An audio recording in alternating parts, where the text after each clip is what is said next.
Bloody hell. It's a bloodbath in Scotland. What a mess this tournament has been so far. Where do we start here? Because this is a disaster. Our It's picks are a carnage. complete disaster. Your picks were fucking horrible. I knew it right off the. Well, for the record, okay, Rory's about to make par and stay at 11 over on 17. So fuck, I don't know what you're talking about. Oh my god! Bing bong. Dude, bing bong, dude. Rory is just having a fucking absolute crack at it out there. He's swinging it so many times. I thought he was gonna flip his lid when he made triple on that par 5. Like, well, dude. So take your Rory hate out. Like, take that little thing that's in you, that little Rory hate button. Turn it off for a second. Okay. And just objectively look at him as a golfer and where he's at with his form right now and what he's done the past couple of weeks, US Open, Scottish Open, how he's played in Opens before, and tell me you saw this coming. Like, this is a little shocking. No, it is, but I think at this point, nothing that Rory does is shocking because I don't expect him to go out and win. I expect him to compete for sure, but I don't expect him to win. I think that you could bet Scotty Scheffler, Rory head to head, like Scotty minus 150. That's free money. I'm so pissed I did not take that. Because we knew Scotty was going to be there. Rory's kind of the X factor. You really don't know what you're going to get, but holy shit, he is not even gotten close to the very low expectation that I had for him this week. Yeah, well, you say that now because it's hindsight. You're a big hindsight guy, and it's okay. But like, you could have said the same at the U.S. Open, and then look who basically should have won it, and Scotty Scheffler made the cut on the number. So yes, we can say that now. Looking at the leaderboard, of course, Scotty Scheffler is the best golfer in the world, and we know that. Water finds its level. Rory is not as good as Scotty Scheffler. Scotty has 2 more majors in the last decade than Rory McIlroy does. That's just fucking, it's not rocket science. And Scotty, by the way, is lurking at 2 under. He's in his favorite spot. Shane Lowry. Let's get to Shane Lowry because he has played far and away the best golf. He made over 120 feet of putts on Thursday. And I mean, that is definitely not sustainable, but for him to go out and shoot 5 under yesterday and then back it up with another under par round today, or did he shoot 4 under yesterday? 5 and 2. Yes. Okay. 5 and 2. Fucking Brown boy, Mr. Brown. Yes. Got 6 under and was first round leader, dude. Somebody had him on the card, there's a million people that tweet this stuff out. And they have their fake, I've had plenty of accounts where I act like I'm a tout and I bet. But a guy had Scotty, or what is it? Nick Brown? No, I keep wanting to say Nick Brown. Justin Brown, maybe? I don't know. Fucking Scott whatever Brown? his name is. Scott Brown. Mr. Brown was plus or 350 to 1 first round leader. Daniel Brown. He was 350 to 1 first round leader. Oh my God, that is disgusting. I think he's missed like his last 6 or 7 cuts on the DP World Tour. So just peak form coming into this week. But that is truly the beauty of this event in particular. And I'm honestly a little disgusted with these American players. What's up, Gregory? Greg's not having a fun morning. He works for CrowdStrike, who's been under siege for this entire morning. Do you have any idea what that is, Spencer? Siege or CrowdStrike or what's going on? No. Did you not hear about the whole internet going down basically and Microsoft going down? No. Do you live under a fucking rock? No, my internet's been good. Oh my, it's not the internet. It's fucking Microsoft. It's everything but Teams is not working apparently, but CrowdStrike is the cybersecurity firm that's basically got, how would you put it? I want to say they got entered They got illegally entered without consent. They got breached, and now the entire fucking internet is down. Nobody can work. It's like what Royal Troon's doing to Rory McIlroy, just illegally entering and breaching. Fucking Royal Troon is hacking every single one of these golfers. Fucking Except Shane Lowry. He's impervious entering to hacks. illegally. Dude, Be Shane Lowry, Greg. Be Shane Lowry and fucking get those hackers out of there. Dude, okay, so I want to go in for just a minute. These American golfers, you watch them get around these links courses and they just don't even try to shape a shot. They don't try to fight it down. They don't try to do anything creative. Like, did you see Colin Morikawa chip it into the bunker? He could have hit that shot a million different ways. He pulls probably a fucking lob wedge out, hits it into the slope, bounces back into the bunker. These dudes, this is, and honestly, now on Twitter, everybody's going in about how American golfers only know launch monitors and flat lies and basically indoor hitting bays because that is all that they do. They don't actually go out and play the game of golf.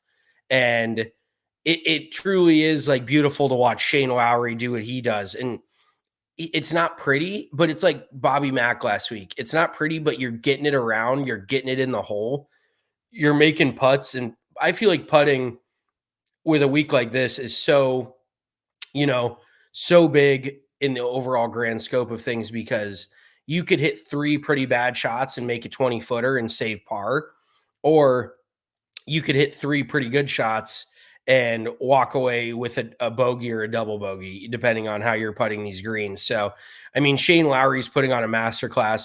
Justin Rose is also another guy, just a wily old veteran in his early 40s, putting on an absolute masterclass. And that is the links golf to me is just the biggest grind. Like, you don't expect a dude to go out and just post a crazy number. I think the low round today was 3 under. I think the low round the entire day was 3 under. Is that correct? I believe so. Yeah. From what I see on the leaderboard, I think it's 3 under. Yeah, and I think the afternoon scoring average today was 76. So an average of 5 over par. So anybody that went out in the afternoon today, I wouldn't say they got hosed, but they definitely had a little bit tougher time of it. It felt like yesterday afternoon, today's morning was a little bit advantageous, but And the cut just keeps sliding up. That's the best part. The is cut it now was at 7 over? It was projected 4, then 5. Now it's projected at 6. So we're going to need a Tyrell birdie on 18, it looks like, to make this cut, make it into the weekend. God, dude, and Tyrell is just, I thought he was going to get it going today. He birdied like 3 and 4. He birdied 3, I think. Yeah, he was like, I think he birdied 3 and 4, 3. And then he proceeded to just piss down his leg. Now, this stretch entering the back 9, like 10, 11, 12 are just an absolute bloodbath. Like, have you seen the tee shot on 11?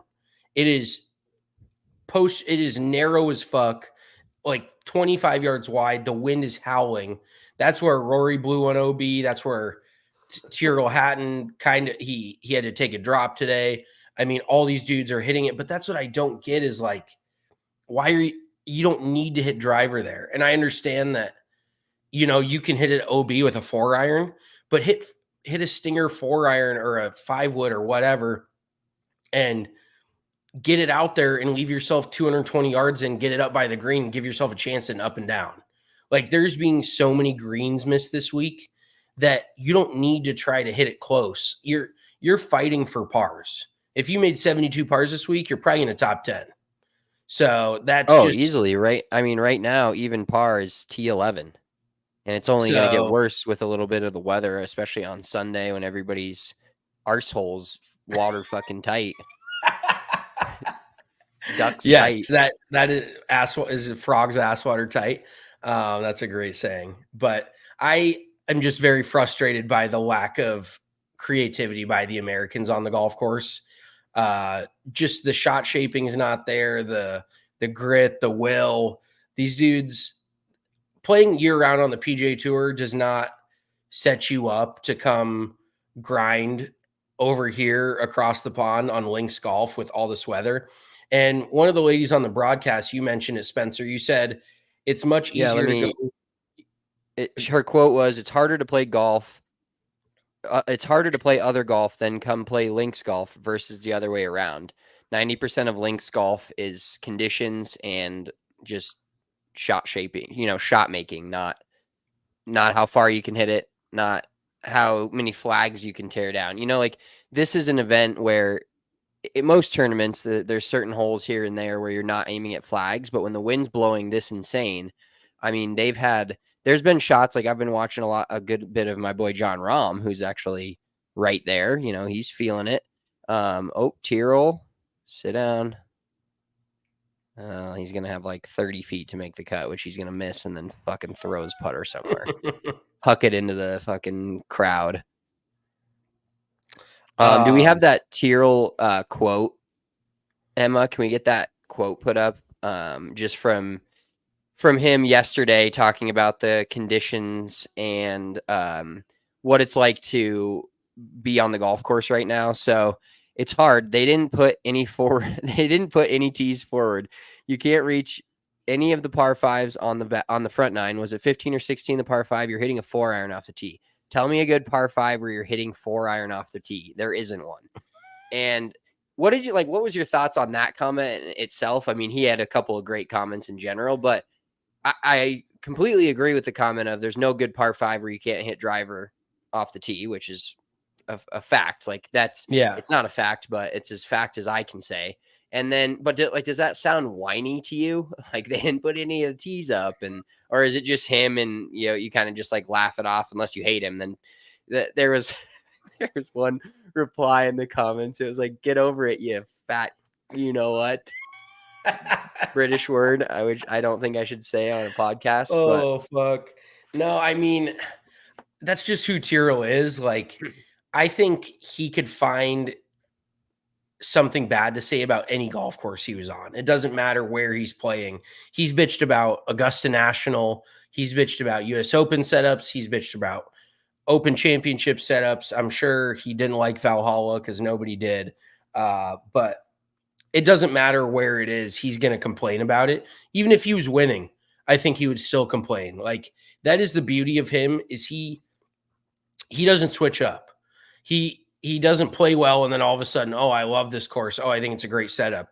Oh, I'm hitting it great. He always thinks he's hitting it bad. And that is the most funny thing, is he's in contention and he actually plays his best golf when he is full self-loathing mode, where he's getting pissed off about the smallest things. And then he's just banging in 20-footers for birdie, for par. Putting is one of the strength of his game. I mean, he doesn't do anything great, but he doesn't do anything terribly. So usually he's in contention when the putter is going well. But I do have to give a quick shout out to my boy, Matt Pavon. Matthew. I'm sorry. I didn't want to, that's a French name. You got to go full Matthew. He finished birdie or birdie 2 of the last 3 today to get it back to 1 over on the day and finish it 2 over going into the weekend, which, outside of Shane Lowry at 7 under, he's 4 or 5 back of top 5. So he's not that far out. He's T19 right now. And to finish, he went out in 39, back in 34 or 33. I'm sorry. So out in 39, back in 33. And a 33 on that back 9 is that's probably like a net 6 under par 9 holes. If you're basing it off of rating, even with these dudes, I mean, that back 9 is playing so fucking hard. And even the front 9, that is the craziest thing, is what we talked about on Wednesday, with our preview. The first 3 holes are supposed to be gettable. And then the par 5 is supposed to be gettable. Like, you're supposed to be able to birdie 2 or 3 of these first 4 holes. And these dudes are hitting it OB right on the first hole. They're fucking blowing it all over God's creation. They're starting like 2 or 3 over through the first 4. And then it just gets harder from there. I'm like, you have to get out to a decent start. I feel like you're losing strokes over par, but even if you can play these even par, you're going to be in a decent position. if you can just make 18 pars out there, you're going to be fucking great.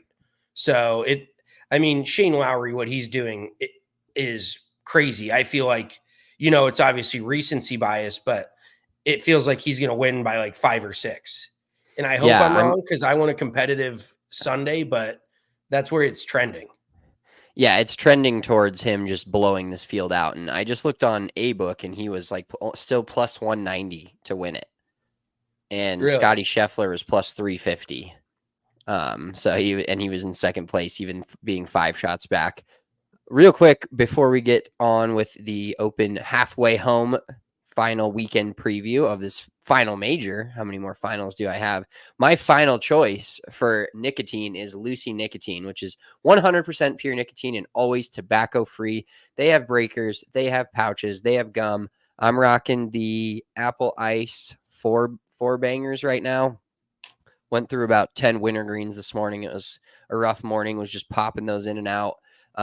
My favorite flavors, I think apple ice right now, wintergreen's right up there as well. But make sure you're checking out lucy.co/BDE and you're getting 20% off of your order. Lucy Nicotine is delivered straight to your door. You don't have to keep going to the gas station, filling up, getting your nicotine. Definitely try the wintergreen, try the apple ice. I'm really excited to try the berry citrus when it comes back into stock. It's great for the golf course, great for work. It's great for any time, really, other than for me sleeping and eating, for Mitchell just eating apparently. But make sure to level up your nicotine routine with Lucy. Go to lucy.co/BDE. Use promo code BDE to get 20% off your first order. Lucy offers free shipping and has a 30-day refund policy. If you change your mind, that's lucy.co. Use code BDE to get 20% off. And it's always free shipping, which is nice. You don't have to pay that shipping fee when you get down to the end of your order. Here comes the fine print. Lucy products are only for adults of legal age, and every order is age verified. Warning: product contains nicotine. Nicotine is an addictive chemical. Also want to tell you about our friends over at Bet365. This week has been so rough for us where it's like not even a guy up at the top. And of course, my guy on the cutting room floor, Shane Lowry, looks like he's every part of winning this right now. Now, you have Pavon, which is a great odds. And he's looking like he's going to be right there in the top 12. This is why we always use the Bet365 app. Do the each ways because there's only one winner, but you can still win your bets if they finish in the top 12. So we've got Pavon and John Rahm to cheer for this weekend, and that's about the extent of it. Rory's out of it, and my guy Akshay Bhatia, I didn't even see him hit one shot on the broadcast at all. He's completely out of it. And then, of course, you've got Pavon, you've got Tyrell Hatton, who just bogeyed 18 and is 8 over, so no chance he's making the cut. And then you also had Cameron Smith, who maybe him and Tiger Woods were DFLing it out. They were slapping each other around for DFL. That's how bad. Rory was right there as well. He finished at 11 over. Come on, give the guy some credit.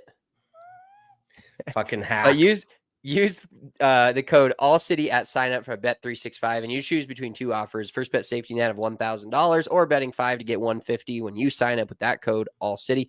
Must be 21 plus and physically located in Colorado. Please gamble responsibly. If you or someone you know has a gambling problem and wants help, call or text 1-800-GAMBLER. This is a time though where we probably hop into the Bet365 app again and re-up for the weekend and get a few more picks in there that are going to be fun to watch, because we don't even have, like I said, we're still possibly going to win some of our bets, judging by the fact that Rahm's right there and can top 12 easily. He still can win it. Same with Pavon if something goes crazy. But we don't even have a guy that's we don't have Justin Rose, who just shot a 3 under and is 2 shots off the lead. Because the thing is with this tournament is, I already forgot his name, Mr. Brown. What? Oh my God. You just said it. Justin. Here we go now. Daniel. Damn Daniel. Daniel. You even said that, and I couldn't recall it. Daniel Brown was going to come back a little bit. Still played pretty well. Overall, only being 1 over when a lot of guys are shooting 7, 6, 7, 8 over. But you knew he was going to come back a little bit, and Shane just never did. And so it's like, all right, going into the weekend, do you think just is Shane Lowry's thing? You think this is how, if you had to put odds on him winning it, not like plus 190, but 100% he's guaranteed to win it. or like 50 or, 0, you think somebody, because to me, the guys all behind him aren't like scary. Like the guys at 5, the guys at 3, the guys at 2, when you get to 1 with like Xander Schauffele, guys like that have won majors and have played really good all year, I feel like those guys are a little more intimidating, if you will. But Shane's already won an Open championship. He's a major winner. He knows how to play these exact conditions. I mean, it feels like it's kind of over right now, which I hope it's not. And I'm kind of saying that as a reverse jinx scenario. But the crazy thing about this golf course is you can make triple in the blink of an eye. It's not like one of those golf courses, and this tournament is just not one of those tournaments where you make 3-4 birdies in a row and making a par is like losing a stroke. There's none of that here. It's like making a par is almost gaining a stroke on most holes, and then you get your birdies where you can take them. But the field is so bunched up that you got guys like couple over par that are within, they're within 9 shots of the lead, but a couple, like 3 or 4 holes, and that could be a 4 or 5 shot swing so easily. Yeah, and it'll be interesting too, because if Lowry plays defensively, then what kind of, you got to play somewhat aggressive. You got to play defensively and aggressively. You got to take pretty safe lines, but then swing aggressively. You can't swing timidly in situations like this where you got to swing with conviction. You got to pick your spot. You really got to commit to the shot. Links golf, if you hit the ball, it's going 80 yards offline with this wind. So you really got to be striking it well. And like you said, if I could pick any major where it's more wide open, like even with a pretty clear-cut leader right now, I would say it's this one, because there's so many possibilities of big numbers out there. But did you see Shane Lowry today? He hit a bad shot and then immediately blamed it on the cameraman. What did you think of that? Yeah, incredible stuff from Shane Lowry. And we have a friend, Eric Tuttle, one of our good friends that we worked with for a long time. He somehow hates Shane Lowry. And it's the whole when you Ryder hate Cup somebody, scenario. Yeah, and I get that, I guess. But to me, Shane Lowry is maybe top 10, and we should do a pod on just this, top 10 least hateable guys on tour. And Shane Lowry's in that, in my opinion. Just 100%. A big, goofy, funny Irishman. Loves to drink beer, wins Open championships. He's always got a smile on his face. Seems like he looks exactly like our friend Tyler Warren. I've said that multiple times. I mean, it's hilarious. He's a fatter version of Tyler, of course, but looks a lot the same. And I don't know how you can hate the guy. I guess I get the Ryder Cup scenario, but we got our ass beat so bad. That seems like bad juju and just like whiny energy to not like the guy when they were just kicking the tits off of us in the Ryder. Yeah. Tuttle is like the very classic. You could say something. He's like, "Oh, do you mean like what'd you say about my mom?" Like he gets overly offended about everything. So the whole situation with Rory and Patrick Cantlay and everything last year, where I think Shane Lowry said something to Joe LaCava, who's Cantlay's caddy, and then Tuttle's just hated him ever since. But I truly do enjoy the guy. I mean, the Ryder Cup, it's contentious all the way around. So I have no hate for these European players. Obviously, when the Ryder Cup rolls around, I want to root for them. I want to kick their teeth in as the U.S. team, but I don't root against them openly. Like, I don't root for America all the way around. And like I said, a lot of American golfers honestly bug me because their lack of willingness to alter their game for tournaments like this. Like, they're not willing to go away from hitting a towering fucking sky high 8-iron up into this wind when they could easily be hitting a knockdown 6-iron. Like, there's no manufacturing. And that's like, Brian Harmon is one of the few dudes who has to manufacture shots because he doesn't hit it that far. So he's working hybrids, up against the wind into par 4s. But that's his game. Like, he's used to that. He's not just Ludwig Aubert, who, by the way, fucking sipping on champagne Sunday afternoon. Psych. He shit down his leg as well. I mean, there's been a lot of big names. Bryson DeChambeau, Rory McIlroy, Ludwig Aubert, Cam Smith. The list goes on. I mean, it is not the typical stacked leaderboard that we're used to seeing with all these recognizable names. But the Americans, this is just not their kind of golf. And it's showing by guys like Justin Rose, who's, hasn't won a major. I think he won one US Open at Marion, I want to say, in like 2012 or 2013. He hasn't won anything else. And he's right there. Shane Lowry, one other major.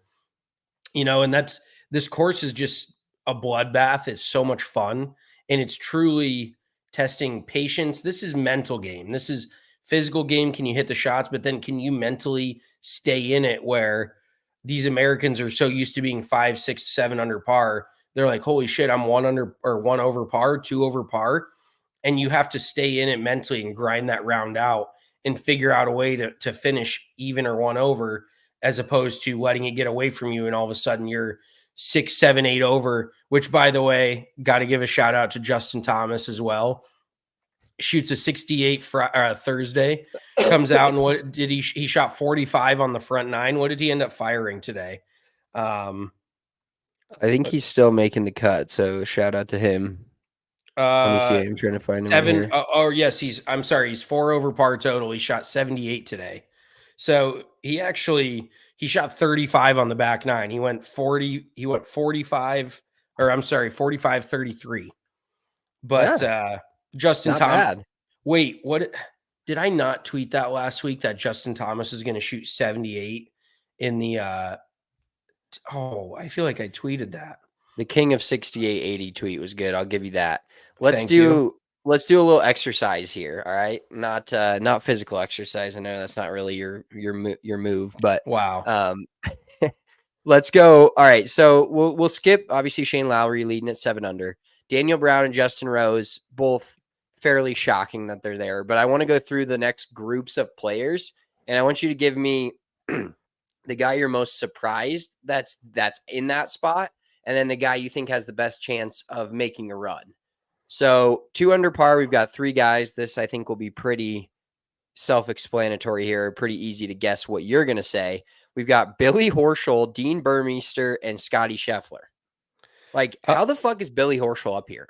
I was shocked to see him shoot. He's got the tied low round of the day at 3 under, but what? Yeah, I have no where's idea. This dude been? He's been playing opposite field events. I'm surprised he's in this fucking field. Like, you look at some of these dudes. Didn't he win the Players? Is that why? Oh, like a while back. Like, not recently. I mean, you look at dudes like Maverick. How's Maverick McNeely in this field, and like Mark Hubbard is not in this field? Would you like me to go through all the qualifying again? Just a few. Please don't. Please spare us all. But yeah, I mean, Billy Horschel, he's shooting 85 tomorrow, maybe 87. He's not going to stay anywhere near contention. So then let's keep going. We've got a pretty stacked list at 1 under. We've got Corey Connors, Jason Day, Xander Schauffele, Patrick Cantlay. I mean, Cantlay and Day both shot 3 under today. Obviously Xander. I think Corey Connors drops off out of that group. He loves to shoot 3 or 4 over par on a Saturday and put himself out of it. Joaquin Niemann, surprisingly enough, he shot, holy shit, he shot 31 on the back 9 today. Yeah, I think he made I think they said 4 birdies in a row. He made an 8 on the postage stamp. Holy shit. He made a snowman and somehow shot even par. That is incredible golf. A snowman on a par 3. He was 5 over on 1 hole and 5 under on the other 17 holes. That's insane. Yeah, he was 5 under or 4 under on the back 9. He made 4 birdies in the first 6 holes on the back 9. Awesome to see from him because, he was one of the more outspoken live guys about wanting to play in majors. So it's good to see him up at even par with Matthew Jordan. Not a clue. The group at 1 over is very strong. The group at 1 over may be the strongest group of players. We've got Dustin Johnson, Brooks Koepka, Colin Morikawa, Mackenzie Hughes, who shot 3 over today, and then Jon Rahm. I mean, I got to say, as much as I love the guy, Dustin Johnson being up here is pretty shocking. I mean, 5 years ago, you say that, you're like, holy shit, how's he not higher on the leaderboard? But now you're like, how did that guy make the cut? Because he just seems like he's totally cashed it in on the Live Tour. But I actually do enjoy watching him play golf, so I'm happy to see him there. But let's go through. So Jordan Spieth's 3 over. Tom Kim, or I'm sorry, that's not Tom Kim. That's KT Kim. There's a lot of Kims. MK Kim. Yeah, Brian, whatever. Brian Harmon's 4 over par, defending champ. Bobby Mack it looks like he's going to make the cut. But then let's go through all the dudes who missed the cut because is pretty surprising. Like these names, you've got Keegan Bradley, you've got Will Zalatoris, who really is just not been himself. You have JT Poston, you have Louis Oosthuizen, you have Nick Taylor, you have Tyrell Hatton, you have Denny McCarthy, Yus Loughton, Minwoo Lee, Francesco Molinari, Zach Johnson, Tommy Fleetwood. Everybody fucking talking about Tommy Fleetwood. How does he week in, week out in the top 10 of odds to win these events? Like he has just shown everybody that it's not going to happen for him. As much as I like the guy, and it bugs me so much because you watch him swing it, and there's probably no swing I would rather watch than Tommy Fleetwood's on the tour. It is so freaking pure. It is so good. He hits it so well and just constantly is underperforming week in, week out, year in, year out. And then we've got Ludwig Gobert, 9 over, DeChambeau, 9 over. And then you go even further down, Adam Hadwin, 10 over, Tony Finau, 10 over, Victor Hovland. Minwoo Lee was even par after yesterday and shot 80 today. Talk about an absolute punch in the dick. Victor Hovland, 10 over. And then you're basically at the very bottom here. You got Tom Kim, 11 over, Rory, 11 over, Cam Smith, 12 over, Lucas Glover, 13 over, Tiger Woods, 14 over, Sahith Theegala, 14 over. Wyndham I think Clark. that's one of the shocking ones is Sahith Theegala. He was a kind of a dark horse, a little bit more on the dark horse side, but I saw a lot of touts with that name on the card. 100%. Is Wyndham Clark ever going to compete at another major? I don't know, dude. He's going to use his exemptions. Well, the dude's a fucking Olympian. Like, that's how much it propelled his entire career. He's one of the top 4 American golfers in the entire world as of points wise. And his majors are a win at the US Open, a bunch of T40s and 50s, and then even more missed cuts is what it is. It's insane. Like, I mean, I know the US Open at LACC was a different setup, but I wonder, it's so far removed from what he normally does at majors. It blows my mind. And to see him, coming in with some sort of form, Wyndham Clark was on a lot of people's cards, not as a heavy betting favorite, but a lot of people were taking him as not a dark horse, but they were throwing a little scratch on him. And he's another dude though, that his golf swing is just built in a lab. It's not out on the golf course. He hits these bomb fucking high fades. He can't control the ball flight. And obviously I'm armchair quarterbacking it here. This is what we do. Where everybody wants to come at me and be like, you can't hit the fucking shot. No shit. That's why I'm sitting in my friend's house in Chicago fucking drinking on a Friday afternoon. I'm not over playing in the Open Championship. So speaking of drinking, what are you drinking over there? Because I know when I need some ice cold refreshment, I reach Coors for Light. a good old Coors Light. Coors Light is our favorite beer, whether it's on the golf course, at home, at our friend's house, at the bar. Coors Light is the beer we always reach for when it's time to reset, whether it means going out with friends, catching a game, or chilling around the fire pit. That's when you reach for a Coors Light because it's mountain cold refreshment and made to chill. There's going to be a lot of guys that need a moment to chill this weekend or have a moment to chill because they're not playing on the weekend, a bunch of the guys we just went through. So they're probably reaching for a Coors Light and refreshing with an ice cold Coors Light made to chill. I'm excited to drink some Coors Lights tonight. I think I've been a little sick this week and kind of getting out of it. So now that I'm out of it, I'm going to go back to drinking, which is not a good plan. But with Coors Light, anything's a good plan. It's cold lagered, cold filtered, and cold packaged. When it's time for a refresh, just open up a Coors Light. When it's time to chill, Coors Light's a beer I reach for. So you want to hit reset, grab the beer that is made to chill. Get Coors Light delivered straight to your door with Instacart by going to CoorsLight.com/DNVR. Celebrate responsibly. Coors Brewing Company. Golden, Colorado. Also, our friends over at Shady Rays. Not a lot of guys with Shady Rays or any sunglasses on this weekend over there in Scotland, but I've got mine on. I wear them during every podcast. I had my Green Wolves on yesterday morning, played a little early morning 9-holer. Had a great time. Had my Shady Rays on. And it's a good thing because I'm driving your car around right now. So I tell you guys, I keep them in my golf bag, and that's for a reason. I normally have a bunch in my car, but I'm not keeping any in your car. So luckily I get to the golf course, and that morning round, the sun is so bad. Like it's so low in the sky that you have to have sunglasses on. So thank God I keep my Shady Ray Green Wolves in my golf bag. They are incredible. They change the whole view of the golf course.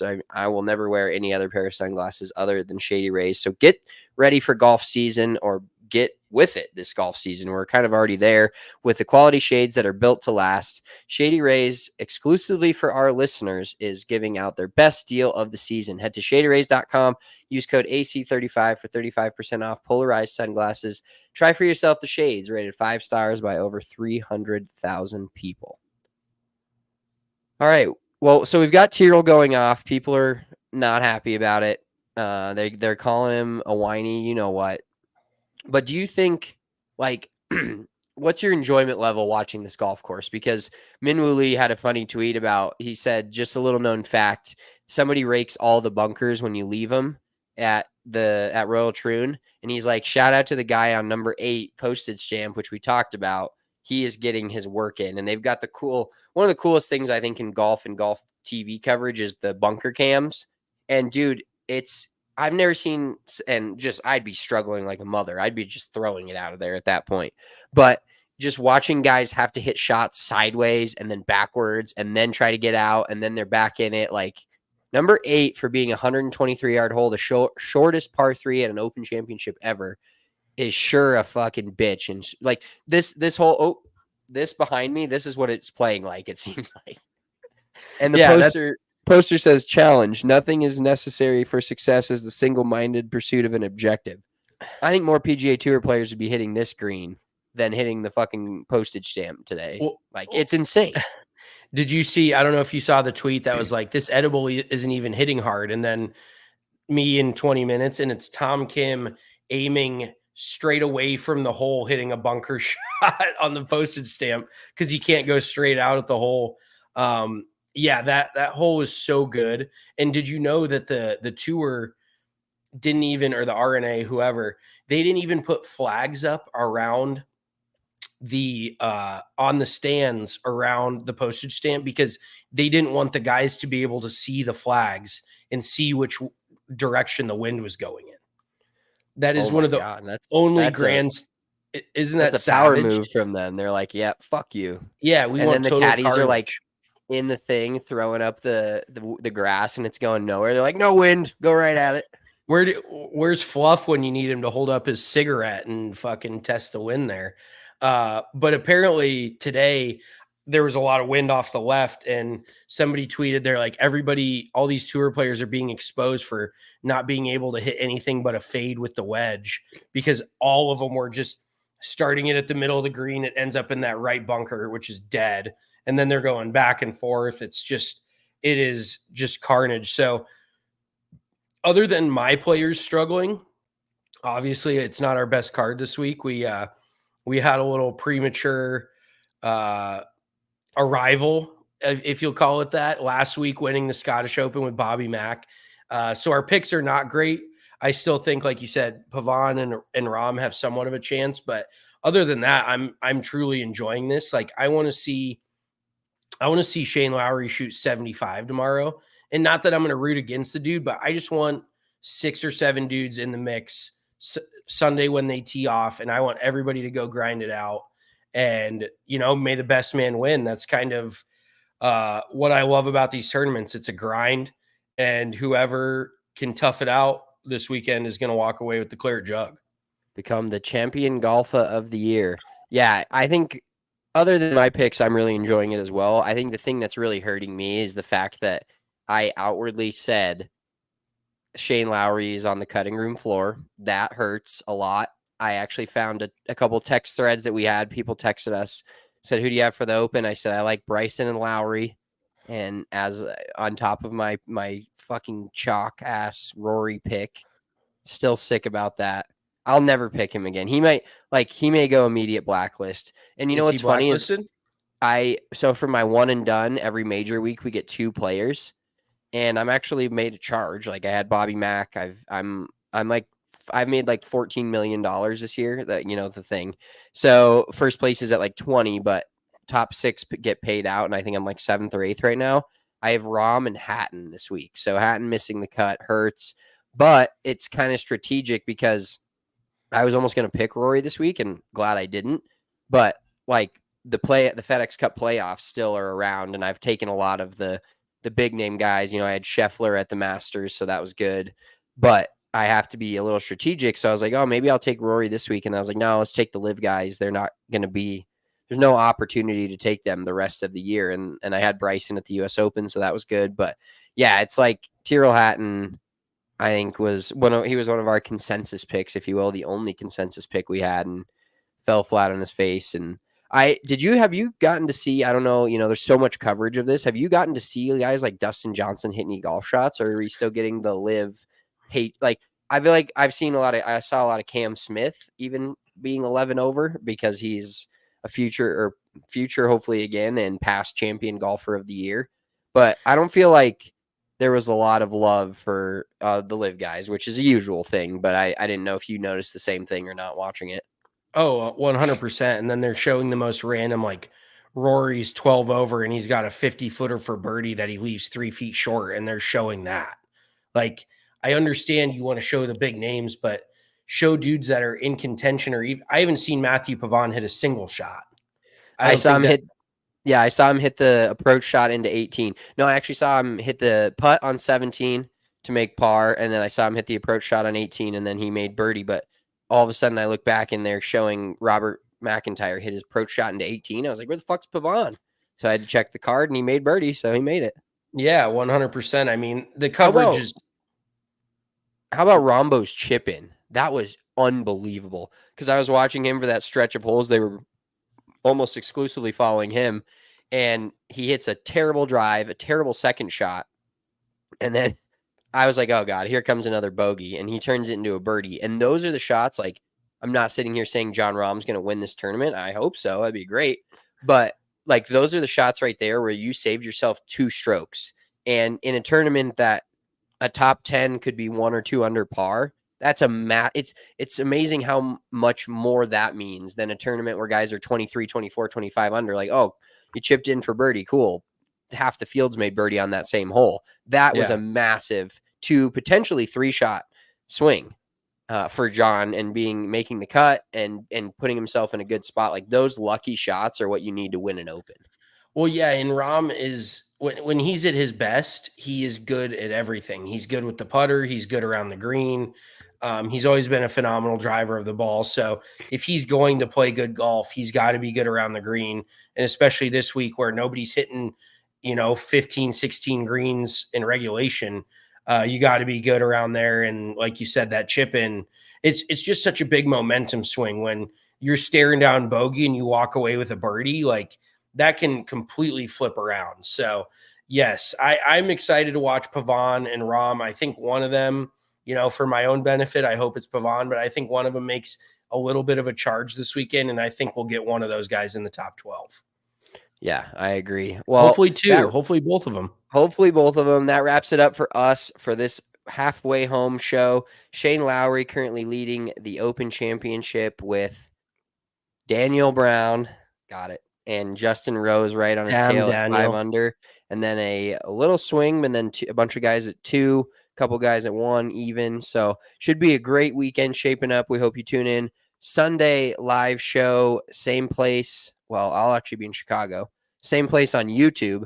Same time we'll be hopping on the live about when the leaders hit 16, 17, something like that. Hopefully we're talking about an intense leaderboard. We're actually watching the tournament and not just like gobbling someone that's 4 shots ahead of everybody else. But even then, like, you can make mistakes where it turns a 4-shot lead into you can Gene Van de Velde it and fucking, lose the event. So it should be a fun weekend. Tune in with us on Sunday afternoon.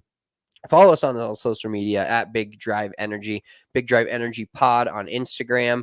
We will talk to you guys on Sunday. Enjoy the rest of some coffee golf and the Open Championship. We're out. We all silly like the mayor.